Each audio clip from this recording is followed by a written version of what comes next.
Apocalypse 7, versets 9 à 17.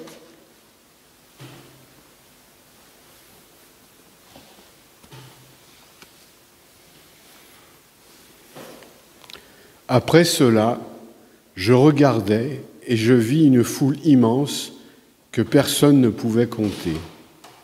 C'étaient des hommes de toute nation, de toute tribu, de tout peuple et de toute langue.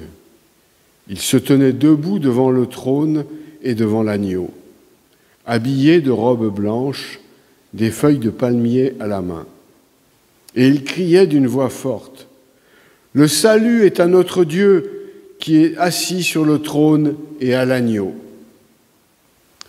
Tous les anges qui se tenaient autour du trône, des anciens et des 4 êtres vivants, se prosternèrent, le visage contre terre, devant le trône, et ils adorèrent Dieu, en disant « Amen ». La louange, la gloire, la sagesse, la reconnaissance, l'honneur, la puissance et la force sont à notre Dieu au siècle des siècles. Amen. L'un des anciens prit la parole et me dit : « Ceux qui sont habillés d'une robe blanche, qui sont-ils et d'où sont-ils venus ?» Je lui répondis : « Mon Seigneur, tu le sais. » Il me dit alors : « Ce sont ceux qui viennent de la grande tribulation. Ils ont lavé leurs robes, ils l'ont blanchie dans le sang de l'agneau. C'est pourquoi ils se tiennent devant le trône de Dieu et le servent jour et nuit dans son temple. Celui qui est assis sur le trône les abritera sous sa tente. Ils n'auront plus faim, ils n'auront plus soif, le soleil ne les frappera plus, ni aucune chaleur brûlante. En effet, l'agneau qui est au milieu du trône prendra soin d'eux et les conduira aux sources des eaux de la vie, et Dieu essuiera toute larme de leurs yeux. Amen. Jean 10, versets 27 à 30. Mes moutons écoutent ma voix. Je les connais et ils me suivent. Je leur donne la vie éternelle. Ils ne seront jamais perdus et personne ne les arrachera de ma main. Ce que mon Père m'a donné est plus grand que tout et personne ne peut rien arracher de la main du Père. Le Père et moi sommes un. Chers frères et sœurs, chère assemblée, en lisant ce texte du jour, proposé pour les chrétiens le dimanche, tous les dimanches, quelque chose me frappe. Pas de doute, pour moi, Jésus révèle sa divinité, ou tout du moins je le comprends. La révélation dont parle le livre de l'Apocalypse, au début, c'est 1 à 3, ce livre contient la révélation que Jésus-Christ a reçue. Dieu lui a donné pour qu'il montre à ses serviteurs ce qui doit arriver bientôt. Le Christ a envoyé son ange à Jean, son serviteur, pour lui faire connaître cela.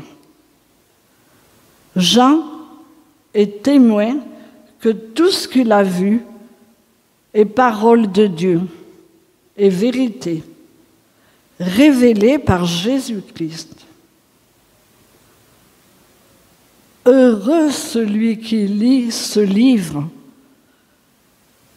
heureux ceux qui écoutent ce message prophétique et gardent attentivement ce qui est écrit ici.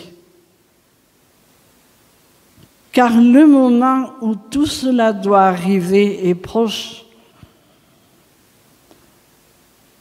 L'image des brebis et du berger,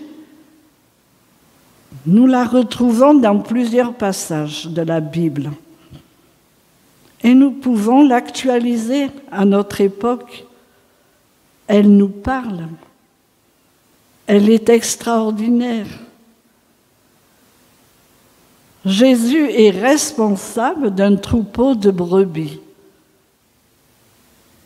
Il est le gardien des brebis. Il leur parle. Il leur dit « Je serai avec vous pour vous consoler. Je prendrai soin de vous. » Rappelons-nous le passage de la chambre haute. Elle est fermée à clé, mais pourtant, il entre et il est avec eux, avec ses disciples. Mais ils ne le reconnaissent pas. Il n'a pas encore parlé. Le psaume 23 nous dit « L'Éternel est mon berger, je ne manquerai de rien. Il me fait reposer dans de verts pâturages. » Dans notre texte, je pense que les disciples sont comparés à des brebis, dont Jésus est le berger. Rappelons-nous aussi celui qui passe par la porte des brebis. Elles me suivent et reconnaissent ma voix. Elles entendent, elles comprennent, elles cherchent. Mais les disciples, tout comme nous, sont sourds, comme s'ils avaient des acouphènes. Ils entendent, mais ils n'enregistrent pas. C'est un peu comme lorsque nous n'enregistrons pas avec l'ordinateur. Ça m'est arrivé plusieurs fois. Tout va à la corbeille.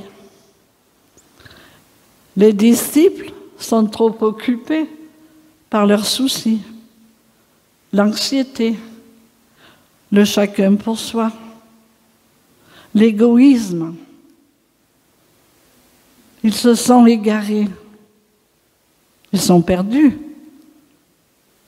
Finalement, les disciples sont comme nous, égarés et perdus, comme la brebis. Le bon berger a tout laissé pour la chercher, pour la ramener dans le bon chemin.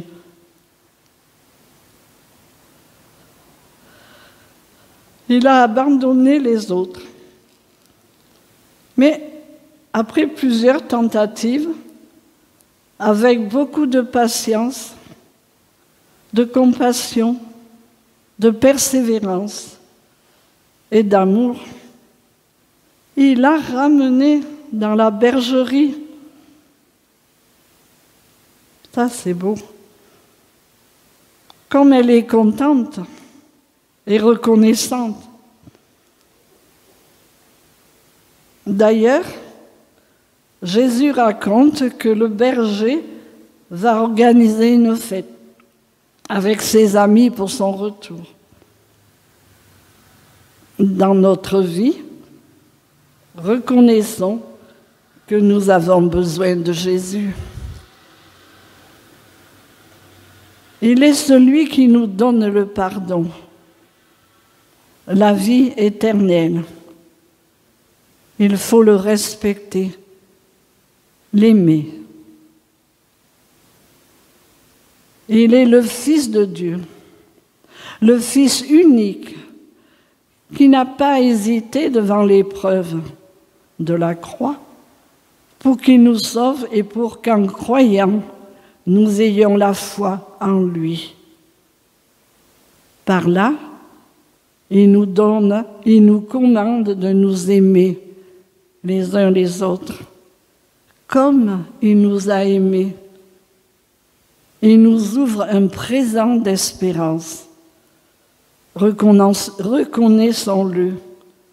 Amen.